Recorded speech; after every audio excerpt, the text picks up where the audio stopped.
உன் முயற்சிகள் தோல்வியில் முடிந்தாலும் நீ செய்த பயிற்சிகளின் மதிப்பு ஒருபோதும் குறையாது.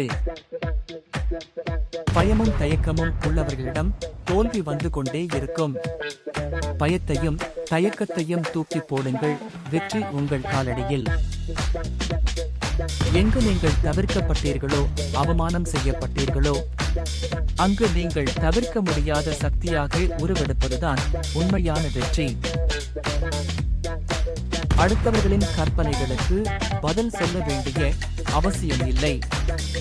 நம்மை பற்றி நமக்கு தெரியாததா அவர்களுக்கு தெரிந்து விடப் போகிறது. எதிர்காலம் என்பது முற்காலத்தில் ஒரு காலம் மட்டுமல்ல. நம்மை ஏளனமாக பேசும் சிலருக்கு நம்மை நிரூபித்து காட்ட இறைவன் கொடுத்த ஒரு பொற்காலம் அது.